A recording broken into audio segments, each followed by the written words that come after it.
Abramos as Escrituras no livro de Zacarias, capítulo 13.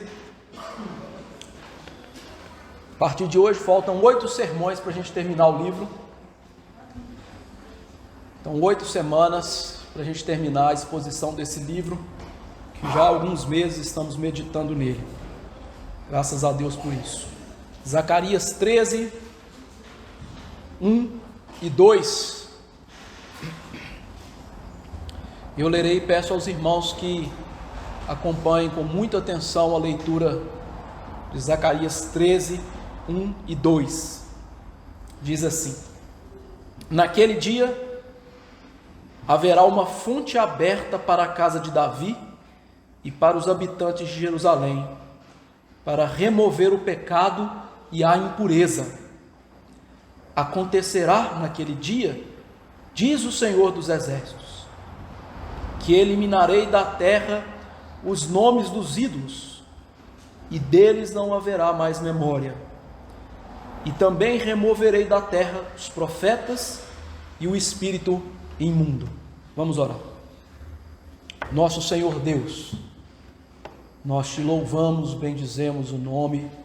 O Senhor é maravilhoso, o Senhor é um Deus santo, todo-poderoso, assaz benigno, que se compadece e habita junto dos contritos e abatidos de espírito, fazendo misericórdia, ó Deus, até 1000 gerações daqueles que amam o Senhor, guardam os teus mandamentos. Nós carecemos dessa misericórdia nessa noite. Nós carecemos, ó Deus, da graça do Senhor nessa noite.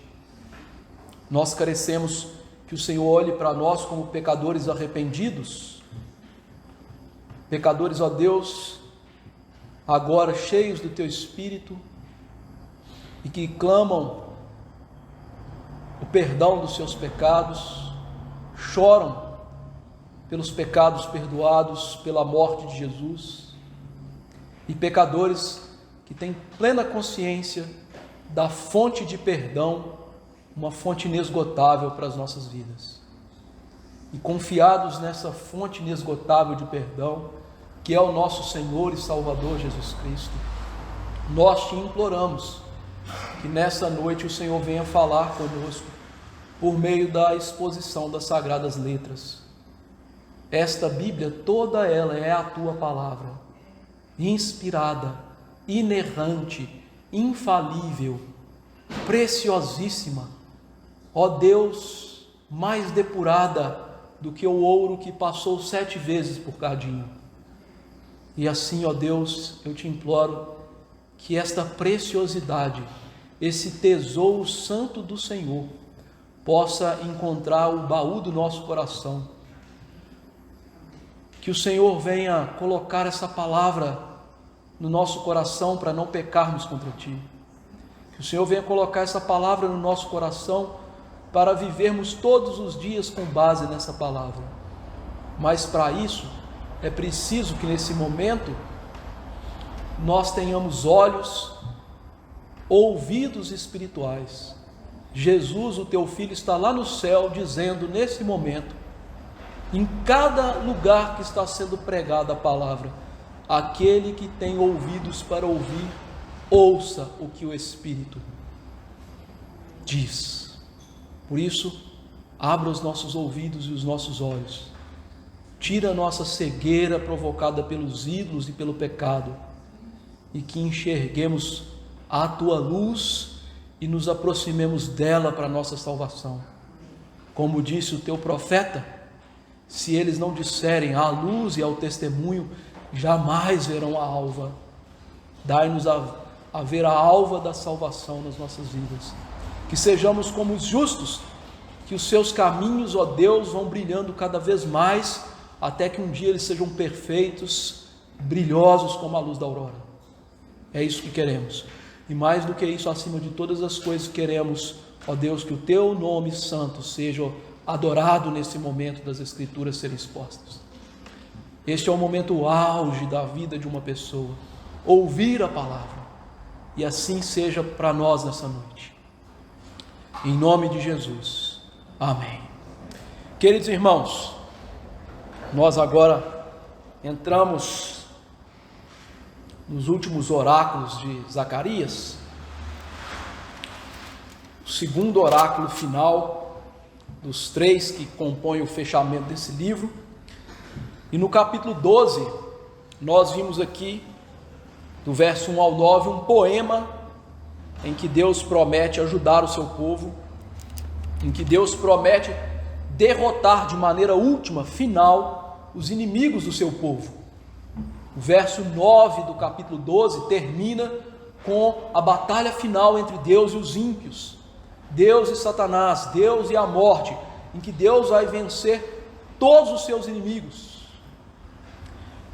No capítulo 12, verso 10 a 14, que nós ouvimos na semana passada, nós vimos que antes da batalha final, haveria uma batalha no tempo e na história, que aconteceu há cerca de 2000 anos atrás, em que Deus venceria antecipadamente esses inimigos pela morte do seu filho.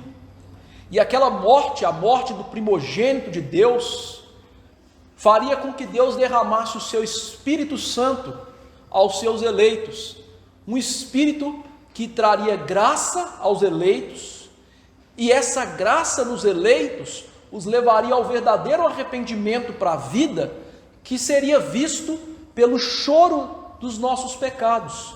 Nós olharíamos para a cruz e a nossa primeira reação não seria alegria, mas seria um grande pranto pelos nossos pecados terem colocado Jesus naquela cruz. Nós vimos aqui que, ainda que não literalmente, nós matamos Jesus naquela cruz. E aqui ficou claro que a salvação passa por esse arrependimento. Só que agora o capítulo 13, ele vai equilibrar um pouco essa sessão. Por quê? Porque ele vai nos mostrar uma fonte perdoadora de pecados, para que não caiamos num erro de que a salvação é algo que fazemos por nós mesmos. Então, este capítulo ele vai trazer um equilíbrio a isso, mostrando que a salvação, ela depende não da ação dos crentes, mas da ação de Deus nas suas vidas. Por isso, esses versos 1 e 2, eles são aqui uma grande mola mestra dessa sessão, pegando tudo aquilo que vimos antes sobre a morte do primogênito, do unigênito, e impulsionando para o fim da história, ou seja, o fim da história é impulsionado por uma fonte aberta de perdão, por uma fonte graciosa de um derramar da justiça de Deus sobre os eleitos.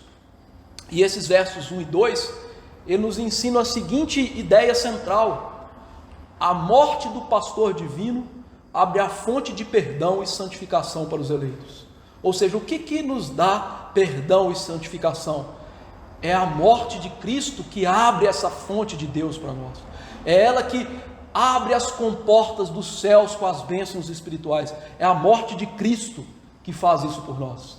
A morte de Cristo, então, é como se fosse uma grande chave da dispensa eterna de Deus.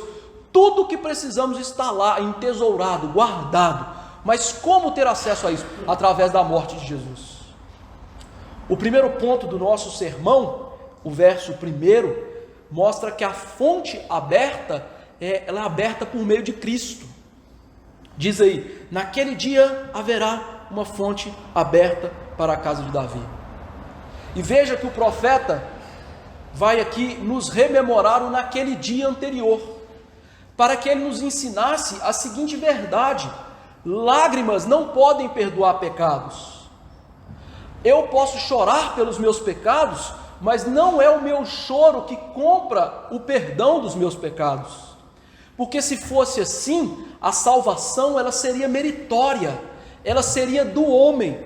Basta chorar que somos perdoados. E lembre-se você que a Bíblia nos dá 2 exemplos históricos maravilhosos para nos mostrar que esta não é a verdade. Ou seja, Judas, que chorou amargamente pelos seus pecados, mas era um filho da perdição. E o autor de Hebreus nos dá o exemplo ainda histórico, muito mais antigo, de Esaú, que chorou arrependido por ter dado o direito de primogenitura, mas não se arrependeu verdadeiramente, não foi salvo verdadeiramente. Porque lágrimas não trazem perdão.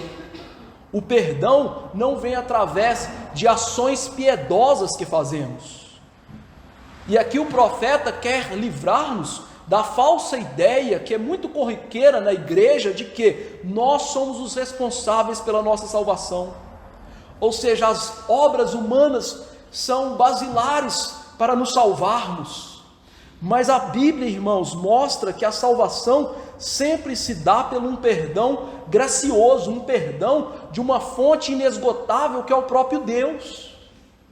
Por isso Paulo, quando ensinou sobre o perdão não por obras, ele nos dá o exemplo de Abraão, lá em Romanos 4, 1 a 5, e veja o que ele diz: que diremos, pois, ter Abraão alcançado segundo a carne? Porque se Abraão foi justificado por obras, seja elas quais forem, tem que se gloriar, porém não diante de Deus. Por que diz a Escritura? O que a Escritura fala sobre a salvação de Abraão? Abraão creu em Deus, e isso lhe foi imputado para a justiça. Ora, ao que trabalha, o salário é considerado não como favor e como dívida. Ou seja, ele está dizendo, se Abraão tivesse se salvado, não seria graça, seria dívida, Deus era devedor para ele. Mas ao que não trabalha, porém crê naquele que justifica o ímpio, sua fé é atribuída como justiça. Paulo nos mostra que nós não podemos nos orgulhar diante de Deus pela nossa salvação. A salvação ela é toda de Deus para nós.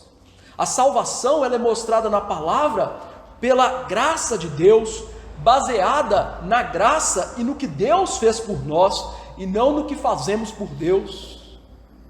E mesmo que a fé e o arrependimento sejam tão necessários, e eles são necessários para a salvação, sem fé e sem arrependimento não há salvação, eles não são a base da salvação. A base da salvação é a eleição eterna, e a base da salvação no tempo e no espaço é a morte de Jesus. Ou seja, a nossa salvação é pelo Deus Todo-Poderoso ter nos amado na eternidade, ter nos escolhido na eternidade, e pelo Filho Todo-Poderoso de Deus ter morrido no tempo e no espaço para nos salvar. Por isso, tanto a fé quanto o arrependimento são um dom de Deus, uma graça salvífica, dado a nós para a salvação. Portanto, aqui, a graça que nos faz chorar, ela tem que se encontrar com a graça que nos faz ter o perdão e que nos tira a culpa do pecado, porque senão vamos chorar e jamais ser perdoados. Para isso, então, há uma necessidade de algo fora de nós, uma fonte de perdão.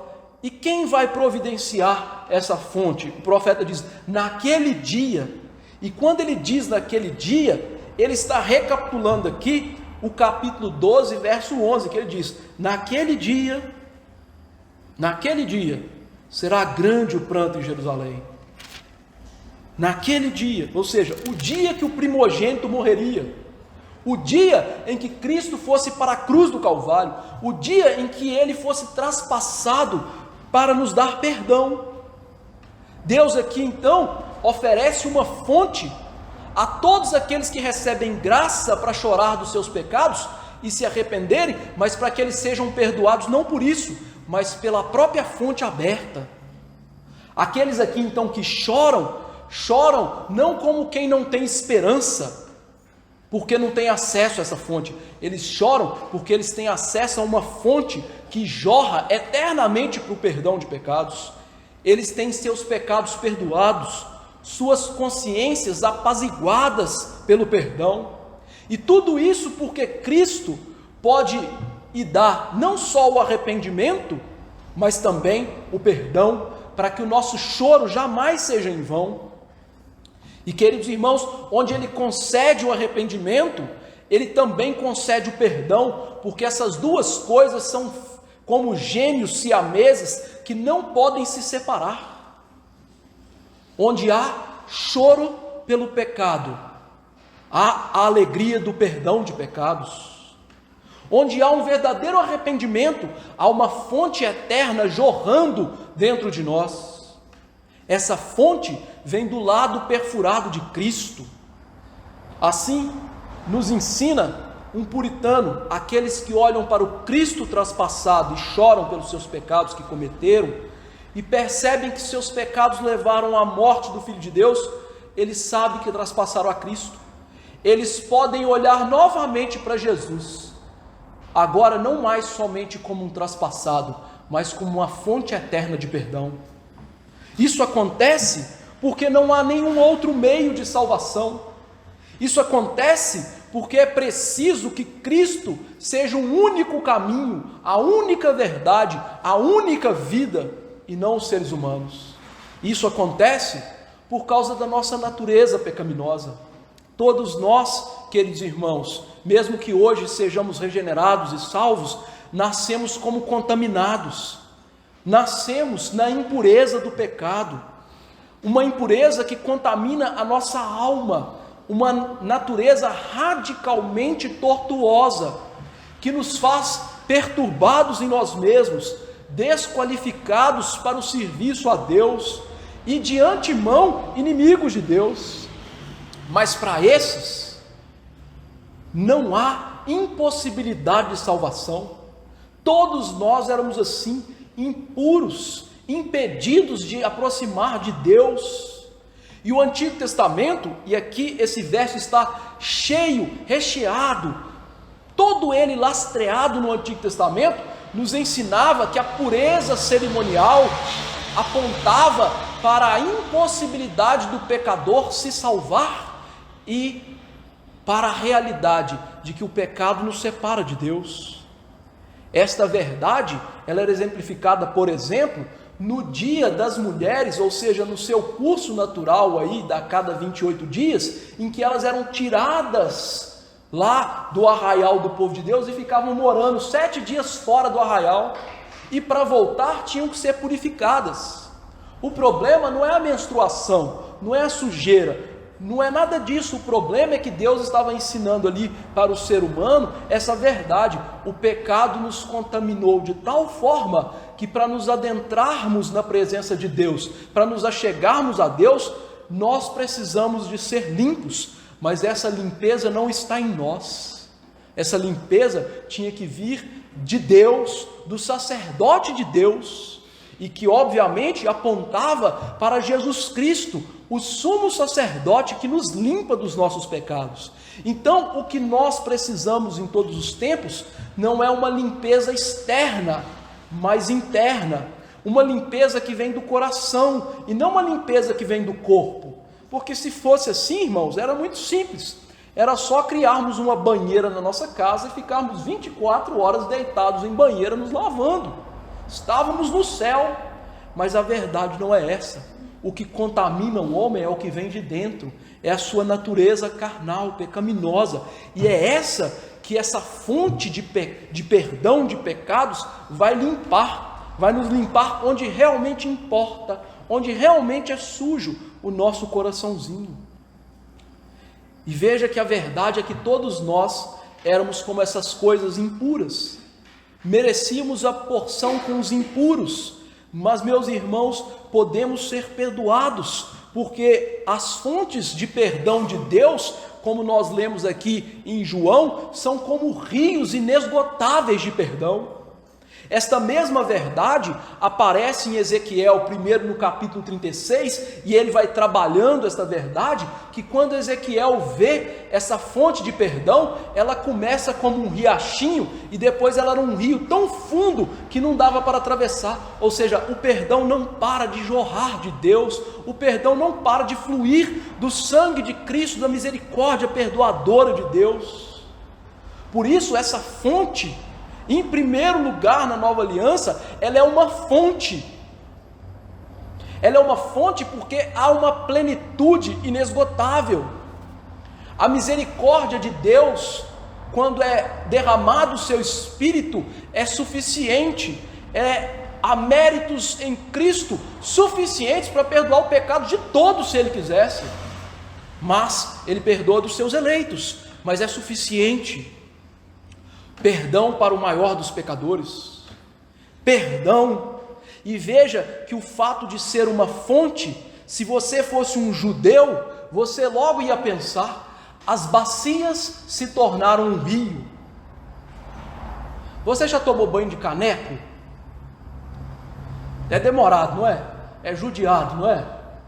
Agora entre para se banhar num rio, onde a água é corrente. Que gostoso tomar banho de rio, não é mesmo? E isso exemplifica o perdão. Antes, o perdão vinha de caneca, com as pequenas bacias cerimoniais do templo, mas agora ela vem numa fonte, ela vem num grande rio. E aqui mostrando que essa fonte era tão grandiosa, que ela limparia aquilo que não pode ser limpo. Ou seja, o esgoto do nosso coração, onde brotava toda a nossa sujidade. Em segundo lugar, essa fonte é uma fonte aberta. Para você ir receber da pureza cerimonial que apontava para o perdão, você tinha que migrar até Jerusalém, você tinha que ir até o templo, você tinha que fazer inúmeras cerimônias para ali ser aspergida a água pura sobre os sacerdotes e sobre o povo. Mas agora ela é uma fonte aberta, jorrando, eficaz, que podemos tirar o proveito, o benefício. E veja que essa fonte, ela está completamente aberta e ela jamais vai se fechar. A ideia do texto é: isso não cessa jamais para os eleitos de Deus. Essa fonte vai nos curar para sempre. Ela continua jorrando, ela continua vindo, porque, queridos irmãos, nós somos salvos. Isso é maravilhoso. No entanto, nós somos ao mesmo tempo justos e pecadores. Somos justificados por essa fonte, só que ainda pecamos. Imagine se essa fonte se esgotasse, imagine se ela parasse de jorrar. Acabou, perdemos salvação, não há mais perdão, mas a fonte é aberta. Uma fonte para aqueles a quem Deus amou eternamente, e no tempo os chama para esse perdão, para se reconciliarem com Ele por meio de Cristo, não importando, queridos irmãos, se são ricos, pobres, brancos, negros, asiáticos, brasileiros, não importa, e não importa o pior dos passados. Talvez você pense assim: o meu passado é tão tenebroso que Deus não pode perdoar isso. Não importa, você pode ter o pior dos passados, você pode ter sido um assassino do povo de Deus, como foi Paulo. A fonte, ela é tão grande que ela perdoa pecados assim, tão esdrúxulos, tão grandiosos, tão odiosos diante de Deus. E veja que ela é para Jerusalém e os da casa de Davi. Significa que, numa figura metonímica, uma parte por um todo, que esse perdão é para todo o povo de Deus. Ou seja, o pastor, ele recebe o perdão, mas os irmãos também recebem esse perdão, as crianças recebem esse perdão, os adultos também recebem esse perdão. É um perdão para todo o povo de Deus. Não é um perdão restrito a um grupelho de sacerdotes, não é um perdão restrito a anjos e santos que têm méritos e fazem coisas diante de Deus, porque nem tem condições disso. É um perdão gratuito para todo o povo de Deus. Um perdão que vem pela fé daqueles que creem e para isso, ou por isso, recebem a justiça de Cristo, são lavados no sangue do Cordeiro e agora passam a ter paz com Deus. Então essa fonte não é somente uma fonte de perdão, mas é uma fonte de paz, genuína paz. Por isso Paulo disse: justificados, pois, mediante a fé, temos paz com Deus, por intermédio do nosso Senhor Jesus Cristo, da fonte de perdão, a quem obtivemos igualmente acesso pela fé à graça, e nela estamos firmes, e nós nos gloriamos na esperança da glória de Deus. O que Paulo está nos ensinando é que essa fonte de perdão nos traz a justiça de Cristo, a justificação pela fé. O que é essa justificação, queridos irmãos? Veja que todo ato salvífico é um ato de Deus. Diz o nosso catecismo maior: justificação é um ato livre da graça de Deus para os pecadores, livre Deus não é obrigado a justificar-nos, mas livremente Ele abre essa fonte de perdão para nós. Nisso Ele nos perdoa, nos aceita, considera-nos justos diante dEle, não por alguma coisa em nós operada ou feita, mas unicamente pela perfeita obediência e plena satisfação de Cristo, que nos é dado gratuitamente, e nós o recebemos pela fé. A justificação, então, nos abre, irmãos, a culpa do pecado ser tirada sobre nós. Cristo morreu para que nós pudéssemos agora não ser mais culpados do nosso pecado. Ainda que Deus não inocente o pecador, como diz Naum, capítulo 1, verso 3, Ele não nos inocenta, mas Ele nos justifica na sua misericórdia. Ele considera que a justiça de Cristo é nossa, e agora nós vivemos por isso e para isso, e podemos chegar diante de Deus com reverência, como alguém que é perdoado, como filhos aceitos e trazidos ao seio do Pai, agora não mais com manchas nas nossas roupas, salpicadas pelo sangue do pecado, mas agora com roupas limpas, branqueadas no sangue do Cordeiro, sem impureza cerimonial, mas agora com a pureza de Cristo. E veja que essa fonte, ela é para limpar esta impureza, como diz o texto, impureza que aponta para este domínio do pecado nas nossas vidas. A impureza cerimonial, ela apontava para o domínio do pecado na vida das pessoas. Não só para a culpa do pecado, que é removida por essa fonte, mas também para o domínio do pecado em relação ao ser humano sem Jesus. Por isso, esta fonte aberta, ela não somente perdoa, mas santifica. Porque onde há perdão, há também santificação. Onde há pureza, há uma vida pura. Jesus exemplificou isso através de exemplos de árvores. Ele diz que uma árvore boa não pode dar frutos maus. Uma árvore santificada, purificada, dá bons frutos. Uma árvore santificada, ela vive como santos. Por isso, esse trecho aqui também está falando não só da justificação, mas da santificação que tem que se seguir na vida do crente. E a santificação, irmãos, ela é uma obra da graça de Deus na nossa vida também. Ou seja, Deus nos escolhe lá na fundação do mundo para sermos santos e irrepreensíveis, como disse Paulo em Efésios 1, 3 em diante. E agora nessa vida, pela poderosa ação do Espírito, que aplica a morte e ressurreição de Jesus, nós somos renovados no homem interior. Nós somos agora feitos novamente segundo a imagem de Deus. E Deus agora gera em nós não somente os germes do arrependimento que conduz à vida, e aqui germes não é no sentido do bichinho, mas no sentido ao que vai germinar, desse arrependimento que conduz à vida, mas a todas as graças salvadoras, tudo o que precisamos, elas são implantadas nos nossos corações. E essas graças, a partir disso, elas são exercitadas, elas são aumentadas, elas são fortalecidas, de maneira que morremos cada vez mais para o pecado, vivamos cada vez mais em novidade de vida, uma vida ressurreta.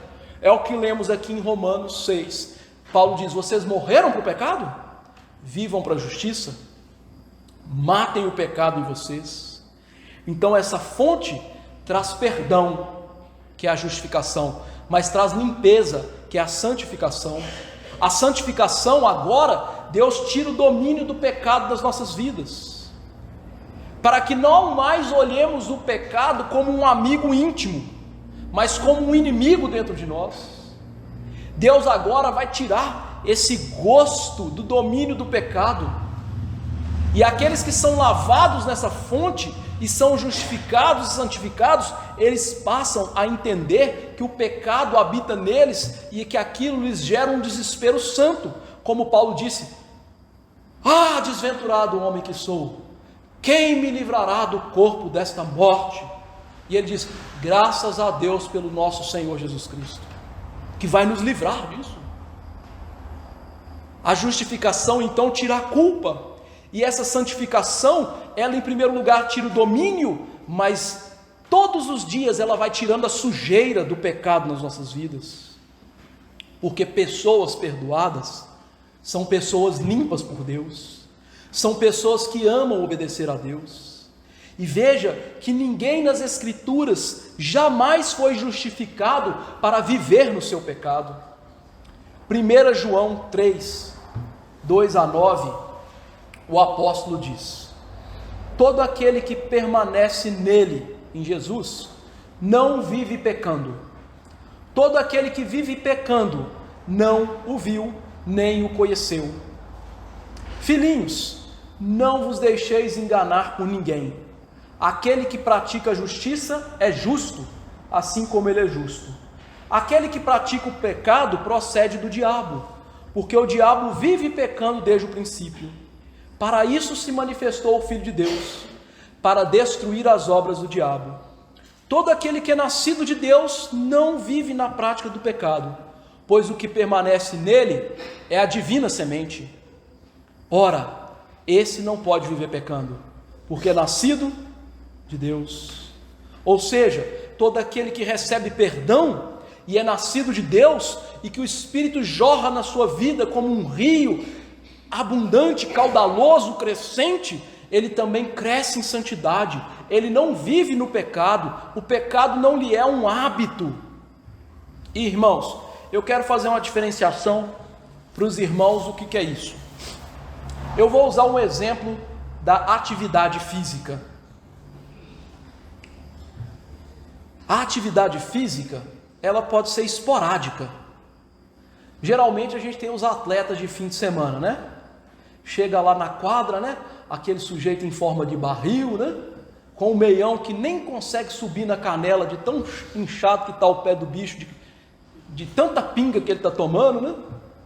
Ele chega lá, né? Camisa na beira do umbigo, né? Porque não baixa mais. E ele vai lá, joga 10 minutos de bola, senta lá no banco e 3 horas de cerveja. Ou seja, isso é esporádico na vida dele. A atividade física não é algo corriqueiro na vida dele, não é um hábito na vida dele, certo? Aí a gente pega o outro que é um marombeiro. Segunda-feira, onde que ele está? Na academia. Terça-feira, onde que ele está? Na academia. Quarta-feira, você vai achar ele na academia. Quinta-feira, sábado, na academia. E aí, quando ele vai numa festinha, ele leva o arroz com frango para ele comer, e a batata doce, né? Ou seja, aquilo é um hábito na vida dele. Essa é a diferença entre pecar e viver pecando. Um é um hábito, outro é algo esporádico. Ou seja, o crente verdadeiro que é santificado por Deus, né? Aqui é óbvio, o exemplo negativo é do gordinho, né? Mas aqui o crente é esse gordinho, é algo esporádico na vida dele, o pecado. Ele entende que a adoração falsa está externamente nas coisas, e ele então tem o coração mudado, e o pecado vai morrendo dentro dele, para que não saia para fora dele. Deus vai eliminando esse pecado no coração dele, vai minando as forças do pecado no coração dele, para que todos os dias o pecado vá morrendo, vá ali definhando. Claro, vai lutando, vai gerando pequenas derrotas, mas vai definhando. Esta é a verdade. E que Deus faz no coração dessas pessoas? O segundo ponto do nosso sermão, então, é Deus vai remover a impureza do coração, que aqui é a idolatria. Deus então abre uma fonte de perdão, de justificação e de santificação. Mas essa santificação, o que ela vai fazer em nós? Deus vai destruir os ídolos, em primeiro lugar, os falsos profetas, ou seja, a falsa palavra na vida do crente, e depois o espírito de impureza na vida do crente. Nós temos que entender aqui que pureza interna, a corrupção interna da mente e do coração é a raiz do nosso pecado, e o maior pecado que temos é a idolatria. Por isso a pessoa santificada, ela se vê livre dos ídolos. E Deus aqui diz: eu vou remover os ídolos. Isso é significativo. Por quê? Queridos irmãos, talvez você pense: mas pastor, nós não somos idólatras aqui, nós não estamos santos aqui para adorar, nós não ficamos venerando esses santos, nós não temos falsos deuses aqui para adorar.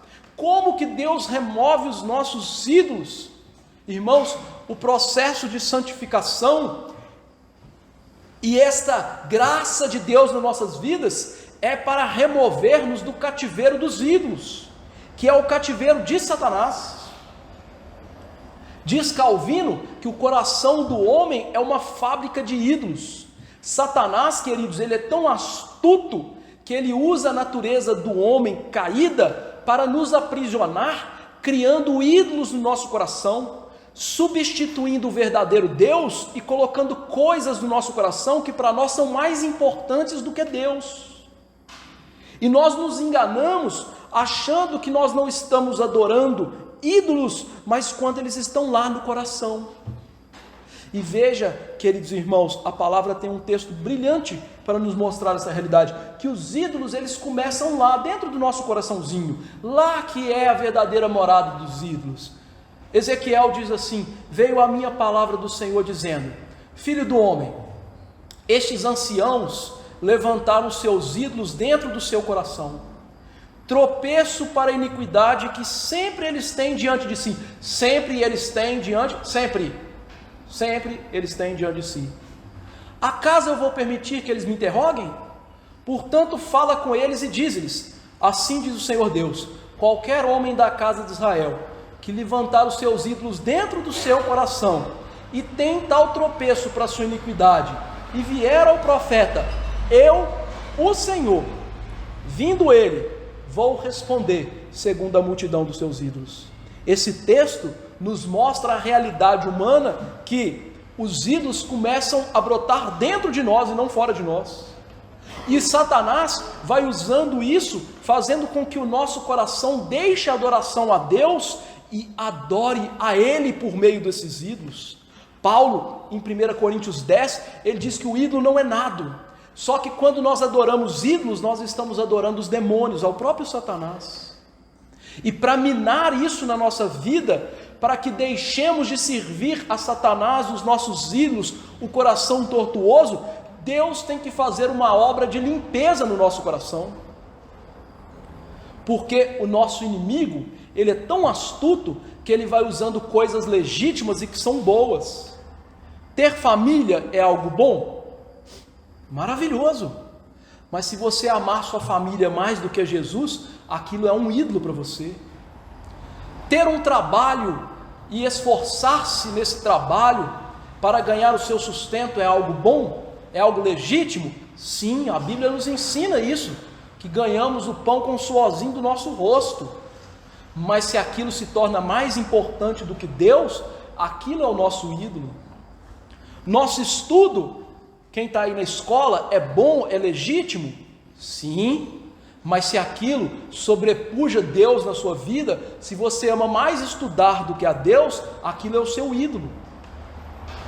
Lazer é algo bom, proveitoso, legítimo, que nós gostamos? Sim, todos nós gostamos de tirar umas férias, ir para um camping, comer um churrasquinho, ou quem gosta de praia, ir para a praia. Isso não tem problema nenhum. Divertir-se é bom, assistir um bom filme é bom, jogar conversa fora com os outros na nossa casa, numa mesa farta é bom. Lazer é bom e é legítimo. Mas se isso para nós é mais importante do que Deus, isso é nosso ídolo. Veja, irmãos, que a igreja dos nossos dias é uma igreja idólatra. Por quê? Quantos estudantes deixam de ir na igreja no domingo para poder estudar para uma prova na segunda-feira? Quantas pessoas deixam de ir na igreja no domingo para ficar fazendo churrasco na sua casa? Ah, eu vou para a roça, vou começar a orar para Deus, todo mundo vender roça, né? Porque está atrapalhando servir a Deus, vamos pedir para ele vender. Você perder para você aprender a adorar a Deus. Ou seja, isso se tornou seu ídolo. Ter uma roça, trabalhar na roça, ter um churrasco, comer um churrasco, tem problema nisso? Não tem.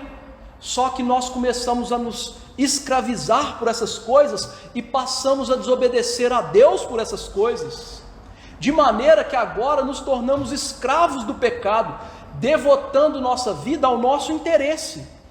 Deus nunca está no primeiro plano, Ele está no segundo plano. Segundo plano, eu estou sendo bonzinho, né? Para não falar que Ele nem aparece na lista.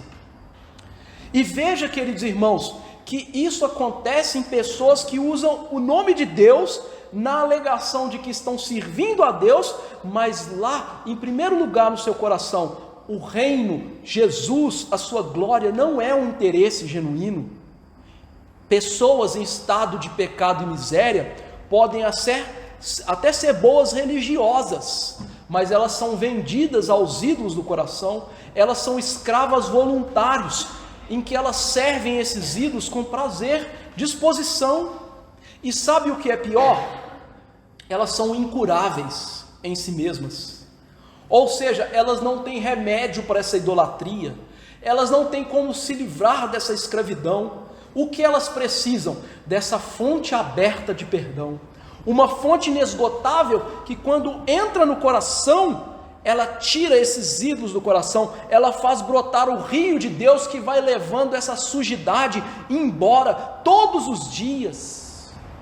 A fonte traz a morte da idolatria dentro de nós, traz a morte da escravidão aos ídolos. Por isso a verdadeira salvação consiste em deixar os ídolos de lado para servir a Deus como seu único Senhor. Veja que Deus ensinou isso em passagens lindíssimas nas Escrituras. Por exemplo, a Páscoa, quando Deus libertou o seu povo no Egito, aquele povo estava servindo a Deus no Egito? Não, eles esqueceram-se de Deus. Eles se tornaram idólatras, serventuários de Satanás lá no Egito. E Deus então os livra dos ídolos para Ele. Ele livra aquele povo de si mesmo, do grilhão de Satanás, do grilhão dos ídolos do Egito. Ou seja, sempre que somos salvos, nós estamos no Egito espiritual. A verdadeira salvação consiste nisso. E veja que Jesus ensinou-nos, irmãos, que os ídolos e Ele não podem coabitar o mesmo espaço, viver juntos no nosso coração. Jesus disse certa vez que nós não podemos servir a Deus e às riquezas, porque haveremos de agradar a um e desagradar ao outro. Ou seja, nós não podemos servir o falso Deus do dinheiro e ficarmos apegados àquilo e achar que estamos servindo a Cristo. Por isso que a verdadeira vida com Cristo é uma vida de morte de ídolos.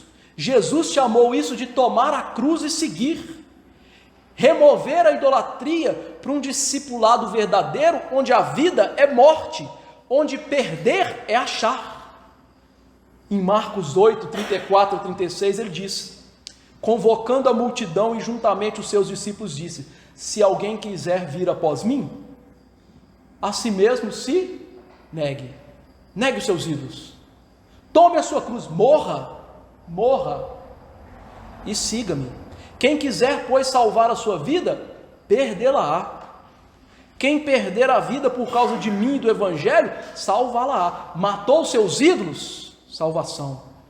E aí ele diz: o que aproveita um homem ganhar o mundo inteiro e perder a alma? O que adianta você servir os seus ídolos e perder a sua alma? É só quando nós morremos para nós mesmos, quando os nossos ídolos passam a morrer, que há uma verdadeira salvação. É só quando nós somos destronados do alto do coração e deixamos de reinar dentro de nós, que Cristo reina sobre nós. Satanás vai tentar criar novos ídolos, e vai criar novos ídolos, mas nós vamos matando todos eles, porque o pecado não reina mais, o pecado não nos escraviza mais, nós podemos resistir e resistimos todos os dias o pecado. Por isso Paulo diz: considerem-se mortos para o pecado e vivos para Deus em Jesus. Não reine o pecado no seu corpo mortal, de maneira que obedeçais às paixões. Olha os ídolos. Nem ofereçais cada um os membros do seu corpo ao pecado. Oferecer ato de culto aos ídolos, como instrumentos de iniquidade, mas oferecei-vos a Deus, culto a Deus, como ressurreto dentre os mortos, os vossos membros como membros de justiça. A idolatria é eliminada das nossas vidas. Não só a idolatria, porque o que alimenta a idolatria? A falsa palavra de Deus. O que sempre alimentou a idolatria foi a palavra de Satanás, que é uma deturpação da palavra de Deus. Veja isso. Entra no túnel do tempo com o pastor agora e vão voltar para muitos anos no passado, quando Adão e Eva estavam no jardim. Adão e Eva estavam lá cultuando a Deus, vivendo para Deus, e chega um tal de Satanás lá e fala com eles: sabe, Deus não permitiu vocês comerem da árvore não, né? Sabe qual que é o problema? Deus não quer que vocês sejam deuses. O que ele está fazendo? Instigando a idolatria. Como é que Deus disse mesmo? Nem tocarás? Não comer. O que Satanás fez em todos os tempos foi deturpar a palavra de Deus.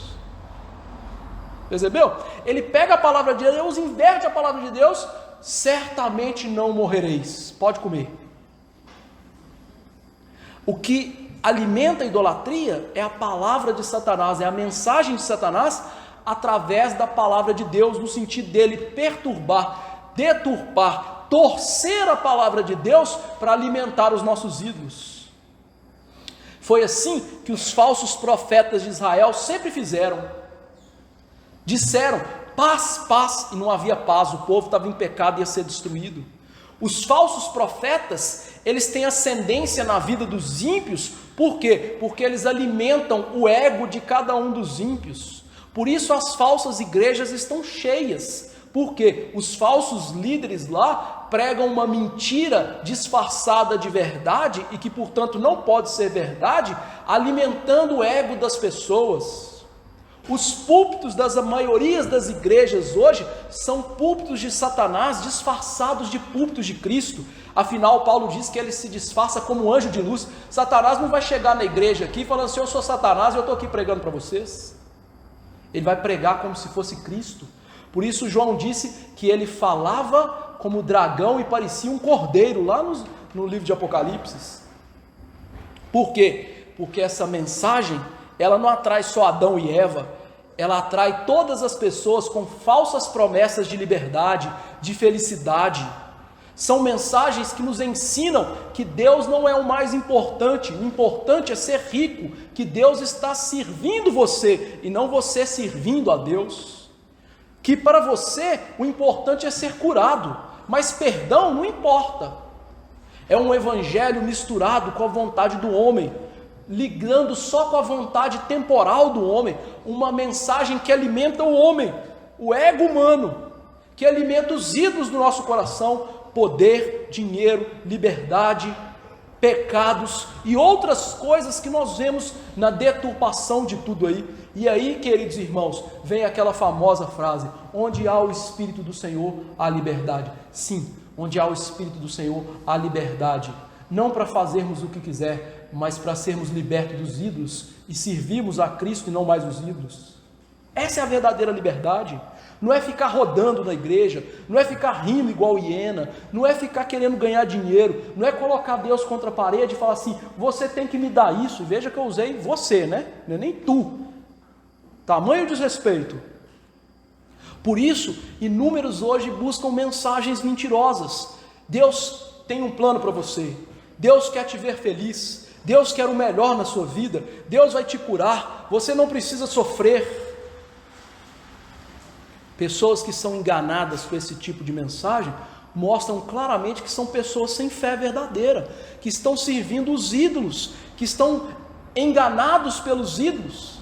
Jesus disse, queridos irmãos, que Satanás levantaria muitos falsos cristos e, se possível, até os eleitos serem enganados. Mas aí ele fala, se possível, porque não é uma possibilidade. Os eleitos jamais são enganados. Por quê? Ele diz, as minhas ovelhas ouvem a minha voz e elas sabem quem eu sou, o verdadeiro pastor. Nós ouvimos a voz de Jesus. Os eleitos de Jesus buscam as mensagens de Jesus. Eles saem da influência dos falsos mestres. Eles querem ver a verdade, falar a verdade, ouvir a verdade, deglutir essa verdade na sua vida. E Deus garante que essa verdade liberte essas pessoas, transforme essas pessoas e elas amem essa verdade. Por isso, uma das características do verdadeiro crente é o amor à palavra de Deus, o amor em ouvir a palavra de Deus e a verdade da palavra de Deus. Romanos 7, 22, Paulo diz, no tocante ao homem interior, tenho prazer na lei de Deus. Como é que Paulo se mostra alguém salvo? Ele diz, eu tenho prazer na palavra de Deus. O Salmo 119 é uma grande ode a isso. O Salmo 19 diz, quanto amo a tua lei, é a minha meditação todo dia. Verso 97. Para mim, vale mais a lei que procede da tua boca do que milhares de ouro ou prata. 72. Não fosse a tua lei ter sido meu prazer, há muito já teria eu perecido na minha angústia. Salmo 119, 92. Para os teus mandamentos que amo, vou levantar as mãos, vou meditar neles. Verso 48. E aqui eu peguei alguns exemplos desse salmo, mostrando que todo ele é uma grande prova de que servos de Deus amam a verdadeira palavra de Deus. A gente tem que aprender isso, que o prazer da palavra está aí limpando a idolatria, está aí trazendo nova vida, está aí santificando. Nós temos que ter prazer na palavra, ela tem que ser doce como mel na nossa boca. E veja, irmãos, a palavra, ela vai doer nas nossas vidas. Afinal, Hebreus diz que ela é a espada de dois gumes, ou seja, ela penetra até a alma. Jeremias diz que ela é o martelo que esmiuça a penha. Você vem aqui e sai daqui incomodado com a palavra? Louvado seja Deus, porque é isso que a palavra tem que fazer com você. Se você vai numa igreja e você está sempre de lá, com o espírito altivo, feliz da vida, pulando igual cabrito, tem alguma coisa errada, porque você não está ouvindo a verdadeira palavra. A palavra, ela conforta, mas ela conforta mostrando o pecado e depois mostrando a fonte de perdão. Ela mostra a idolatria e mostra, você foi salvo disso. A idolatria não te domina mais, os seus pecados não são mais a sua fonte máxima de prazer. E veja que isso é o eliminar do espírito imundo. Espírito imundo, irmãos, lá nos evangelhos se refere a quem? A Satanás, que fala através dos falsos pastores e que nos aprisiona numa vida de ídolos. Por isso que um dos puritanos disse o seguinte: a falsa profecia vai ter um fim para os eleitos. Farei sair da terra os profetas e o espírito de impureza, os profetas que estão debaixo da influência do espírito de impureza. O diabo é o espírito de impureza. Tanto o pecado quanto a impureza são dele. Ele tem seus profetas, que servem aos seus interesses e que recebem dele suas instruções. Tire o espírito de impureza, e os profetas não enganarão como fazem. Tire os falsos profetas, que produzem comissões falsas, e o espírito de impureza não poderá fazer o mal que faz.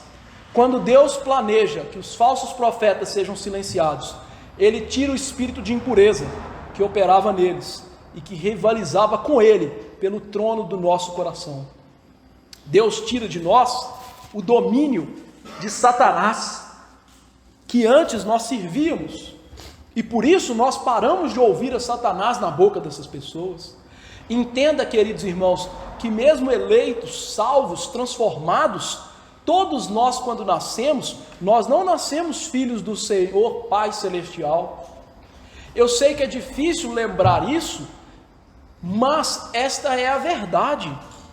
Efésios 2, 1 a 3, que nós lemos, Paulo diz: vocês antes estavam mortos em delitos e pecados, vocês andaram segundo o curso deste mundo, segundo o príncipe da potestade do ar, ou seja, vocês eram filhos de Satanás, do espírito que agora atua nos filhos da desobediência, ou seja, nós éramos tomados pelo espírito de Satanás, entre os quais, olha como Paulo diz, todos nós andamos outrora. Então ele está falando assim, eu também era assim.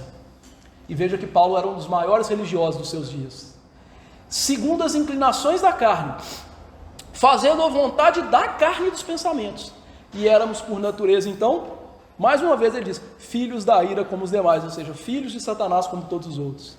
O que Paulo ensina claramente é que éramos por direito de nascença, filhos de Satanás, seus escravos. Ao satisfazer uma vida de ídolos, ao seguir o curso desse mundo que prega tudo que é contrário à palavra de Deus, o que nós fazíamos? E com facilidade, e com extremo prazer. E nem era necessário esforço, né? O nosso prazer era fazer o mal. O nosso prazer era servir à tirania de Satanás com muito gosto. Por isso que R.C. Sproul disse, uma pessoa morta em pecados é uma pessoa diabolicamente viva. E isso vale para todas as pessoas, mesmo os maiores religiosos, que fazem muitos atos de piedade, mas não fazem sem a liberdade de Satanás. Ou seja, eles continuam agrilhoados. E cada vez mais que eles fazem, mais eles nutrem uma falsa sensação de salvação e de pureza. Jesus teve que dizer isso para os maiores religiosos dos seus dias, chamados fariseus. Ele diz lá em João 8,44: vós sois do diabo, que é vosso pai. Então ele está falando para os religiosos, para todos aqueles judeus lá que praticavam a lei como nenhum outros. Vocês são filhos do diabo. Ele é o seu pai. E vocês querem satisfazer o desejo deles. Ele foi homicida desde o princípio. Jamais se firmou na verdade, porque nele não há verdade. Quando ele fala mentira, fala do que é próprio, porque é mentiroso e pai da mentira. Ou seja, Deus vai nos libertar da mentira, da loucura desse mundo. A loucura do mundo é não entender a realidade, quem nós somos e quem Deus é. Por isso que Jesus fala isso para aquelas pessoas, porque eles se julgavam sábios, espirituais, piedosos, se mostravam grandes religiosos, mas cheios do diabo na vida deles. Por isso que verdadeira piedade não é religiosidade falsa, verdadeira piedade é santidade, é matar ídolos na vida. E quando nós somos falsos religiosos, nós buscamos Jesus, não segundo as leis de Jesus, mas segundo os ídolos do meu coração, do nosso coração. Essas são aquelas pessoas que estão na igreja para receber bênçãos, cura, resolver o problema do casamento, mas logo quando dá uma melhorada, elas desaparecem da igreja, ou continuam lá querendo mais e mais da igreja, e quando elas não recebem mais naquela igreja, elas vão para outra. E Satanás engana essas pessoas, às vezes falando muitas coisas que são para elas algo assim maravilhoso, portentoso. Irmãos, nem todas as pessoas que chegam numa igreja doente, né, elas são curadas nessas igrejas, mas algumas pessoas são curadas. Por quê? Porque Satanás quer aprisionar elas lá. Satanás faz sinais, faz milagres, como Paulo diz em Tessalonicenses. E como que ele agrilhou as pessoas lá? Através dessas mentiras. Imagine que você entre numa igreja e você esteja a ponto de divorciar e ninguém sabe isso. E aí chega o pastor e fala assim, você está divorciando. Deus está resolvendo o problema. Você chega em casa, seu marido é outro. Parece o Brad Pitt, né? E está uma bênção. Fala assim, esse homem é de Deus. Mas Deus não fala assim. Isso é o diabo falando nele. Para quê? Porque aquela pessoa vai voltar ali. Sabe como que Deus quer resolver o problema do seu casamento? Mudando o seu coração. Deus muda a nossa vida mudando o coração, não é o externo. Deus muda a nossa vida transformando os nossos ídolos, tirando-os de lá e tirando-os da raiz da corrupção do pecado para colocar Cristo no trono. E como as pessoas se prendem nessas coisas, ouvindo a voz de Satanás. Ah, pastor, eu ouvi isso, eu ouvi aquilo. Satanás falando, porque Deus fala pela palavra. Deus não precisa de levantar ninguém para falar nada com você, Ele tem a Bíblia, que é muito melhor do que qualquer pessoa. Eu sou cheio de pecados. Se eu ficasse aqui inventando o que Deus está falando, como essas pessoas fazem, eu estava fulminado. Não é a verdade está na Bíblia, e Deus usa essa Bíblia para ir tirando o pecado, tirando os ídolos, nos libertando de Satanás, nos libertando para olhar agora, não para o nosso umbiguinho, mas para Deus, para o seu reino, para os irmãos, para servi-los, amá-los. Irmãos, nós éramos vendidos ao pecado, nós éramos religiosos até, alguns de nós, outros não, promíscuos. Mas a fonte de perdão atinge os religiosos e os promíscuos para nos libertar de Satanás. Por isso Paulo diz, Ele nos libertou do império das trevas. Ele nos liberta de Satanás para que a gente pare de ouvir Satanás. Quem ouve Satanás é quem está preso por Satanás. E Deus então nos liberta desse espírito imundo, tira de nós esse espírito imundo, para que ouçamos a palavra, amemos a palavra, reverenciemos a palavra, sirvamos a Deus pela palavra e paremos de ouvir besteiras, asneiras que Satanás fala. Isso não é Deus falando com vocês, isso é o diabo falando com vocês, querendo manter vocês presos nessas coisas, crendices, superstições, deixando a Bíblia. Vá nessas igrejas, o pastor sabe Bíblia, ele prega Bíblia, ele estuda Bíblia? Não. Por quê? Porque Satanás não precisa disso. Ele engana com uma falsa Bíblia, uma falsa mensagem, uma falsa fala, e muitas vezes essas coisas vão ser verdades. O irmão estava para separar e melhorou, estava doente e foi curado. Por quê? Porque isso é operação do erro. Mas essa operação do erro é dos filhos de quem? Satanás. Quem é filho de Deus, ele vai tirar disso, vai libertar disso, porque há uma fonte aberta para nós. Louvado seja Deus por essa fonte aberta, que é a base da salvação, que nos livra dos ídolos, que nos livra de Satanás, que nos livra de nós mesmos, o inimigo interno. Louvado seja Deus, irmãos, por essa salvação. Ele abriu os olhos, Ele nos tirou essa fábrica, Ele está quebrando os ídolos, e está colocando Cristo no centro das nossas vidas. Primeira aplicação: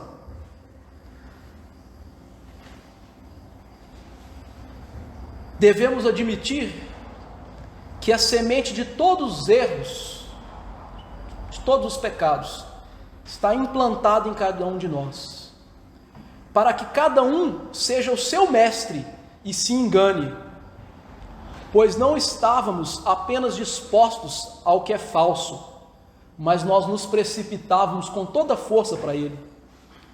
Isso é a corrupção da nossa natureza.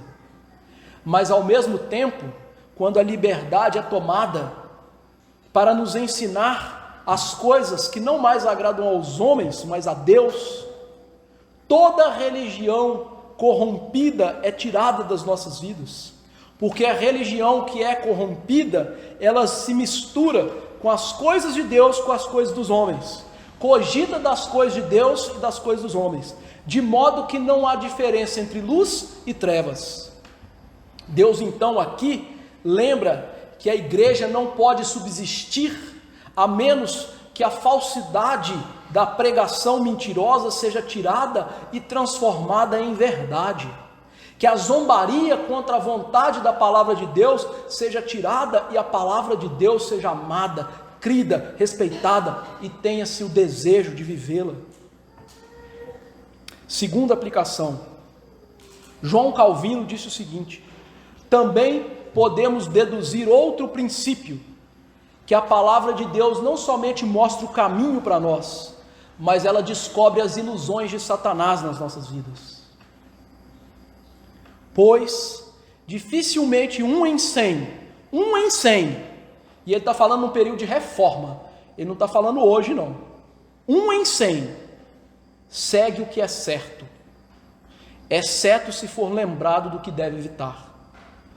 Portanto, não é suficiente declarar que não existe senão um Deus verdadeiro e que devemos colocar nossa confiança em Cristo, a menos que outra coisa seja acrescentada, isto é, a menos que avisemos aos homens daquelas intrigas pelas quais Satanás tem desde o início enganado os miseráveis mortais. Até hoje, com os vários artifícios, ele retirou os simples e os incautos do verdadeiro Deus, os enredou a superfícies ou a labirintos de superstições. A menos que os homens sejam avisados, a palavra de Deus lhes é dada a conhecer apenas em parte. Todo aquele que então deseja cumprir todos os deveres de um bom pastor e de fiel pastor, deve firmemente resolver, não apenas ele mesmo abster das doutrinas impuras e simplesmente afirmar o que é verdade, mas também detectar a corrupção que é prejudicial à religião na sua igreja e recuperar os homens dos enganos de Satanás. Em suma, ele tem que declarar guerra a Satanás na sua igreja. É isso que verdadeiros pastores fazem. Eles declaram guerra a Satanás na sua igreja, mostrando aos irmãos: está vendo o seu ídolo? Está vendo o seu pecado? É isso que você precisa ouvir. Não basta só falar que Jesus salva, ele tem que mostrar a idolatria do coração. É isso que Calvino está dizendo. Terceira aplicação, nós aprendemos aqui que Deus não pode ser adorado de verdade a menos que as corrupções que são inconsistentes com a adoração sincera e pura sejam removidos dos nossos corações. Ou seja, Deus não pode ser adorado por você, meu amigo, se você tem os seus ídolos e você se dedica somente aos seus ídolos. É isso que ele está falando. Devemos, ao mesmo tempo, observar que esse efeito de destronar a idolatria é atribuído à palavra de Deus, pois ela é a única coisa que pode e tem efeito para ser atribuído de afastar ídolos, banir falsidades nas nossas vidas. Tudo que é incompatível com a verdadeira religião vai ser tirado pela palavra. A palavra então aqui, ela é como o nascer do sol, onde as trevas são colocadas em fuga. Todas as coisas aparecem diante dela e elas vão fugindo da palavra. Os enganos de Satanás têm que ser dissipados das nossas vidas. Quarta aplicação, queridos irmãos, eu os convoco hoje a identificar os ídolos do seu coração. Nosso coração, ele é enganoso. Ele vai alojar os ídolos e disfarçar os ídolos. Os ídolos vão parecer, sabe, agente secreto no nosso coração. Eles vão estar lá escondidinhos, 007. Você acha que ele não está lá, mas ele está lá. Então peça a Deus que te dê graça para você ver espiritualmente que ídolos são esses. E isso pela palavra de Deus. É a palavra que mostra os nossos ídolos. Ela é o instrumento mais pontiagudo que existe. Ela varre o profundo do ser. Use a palavra para ver seus ídolos. E quando você identificá-los, peça para que você seja liberto desses ídolos. Vou dar uma dica. Quais são as coisas mais importantes na sua vida? O que você mais se dedica na sua vida? Quais são as coisas que mais chamam atenção na sua vida? O que você pensa primeiro ao acordar? O que é a última coisa que você pensa ao dormir? O que move o seu dia no dia a dia? Nos seus trabalhos, nos seus afazeres, na sua atitude doméstica? O que motiva você? É Jesus? É a glória de Deus? Não. Peça para que você morra para você mesmo. Peça que Deus mate você mesmo, não no sentido físico, viu, gente? E quando Deus fizer isso, você vai viver corretamente para Ele. Você vai ter prazer nele e nas coisas dele. Você vai estar vivendo para o reino em primeiro lugar. Como isso acontece nas nossas vidas? Quinta aplicação para nos consolar. Irmãos, nós temos uma fonte inesgotável para esse pecado nosso. Ela não cessa. Isso não dá liberdade para você pecar, não é isso. Mas ela nos dá a segurança de que quando pecamos, essa fonte está aberta. Nós não estamos lidando com uma cisterna rota, sem água. Nós estamos com uma fonte eterna de perdão. Fonte que jorra de Cristo para todo sempre. Infelizmente, todos os dias, até o dia que eu e você morrermos, nós temos que ir lá beber dessa fonte. Mas felizmente essa fonte vai continuar dando água até esse dia. Por isso, quando você estiver abatido, pensando que seu pecado é grande demais, saiba que Deus é maior do que seu pecado e que seu coração. O seu pecado não é tão grande quanto o seu Deus, e que você pode fluir graça desse Deus por essa fonte aberta que é Jesus Cristo.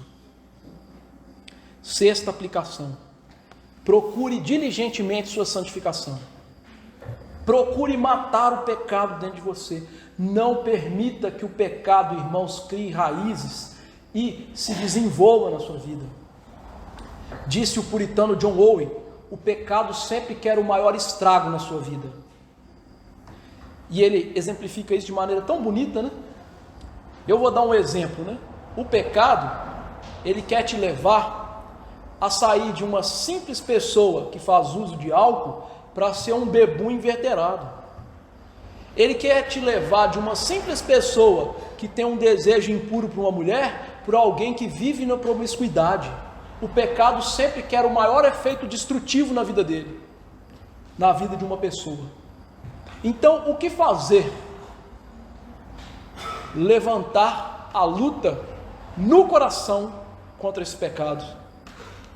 Pelo poder de Jesus, matar o pecado. Por quê? Jamais isso vai acontecer sem o poder de Jesus. O seu pecado é mais forte do que você sem o poder de Jesus.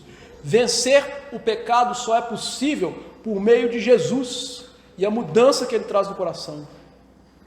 Matar pecados envolve morrer e morrer, mais e mais para você. Mas nós já morremos para a escravidão do pecado. Agora temos que morrer para a presença do pecado. E saiba que, para a sua alegria, para o seu consolo, para a sua esperança, um dia essa fonte vai limpar você do pecado de tal maneira que não vai sobrar nenhuma gramazinha do pecado na sua vida. Você vai estar num estado que você nunca mais vai pecar, não vai ter nem a possibilidade de pecar. Então, mire esse dia, deseje esse dia, viva hoje como se já fosse esse dia, e tire esperança disso para você, porque se tem uma coisa que dá desespero no crente, é o pecado que em nós habita. Mas esse desespero não termina em desespero, termina em esperança da vitória de Cristo sobretudo, sobre todas as coisas, matando o nosso pecado de uma vez por todas. Que Deus nos abençoe, irmãos, a beber dessa fonte de perdão para todos sempre, até aquele bendito dia em que nós seremos curados para sempre. Vamos nos colocar de pé.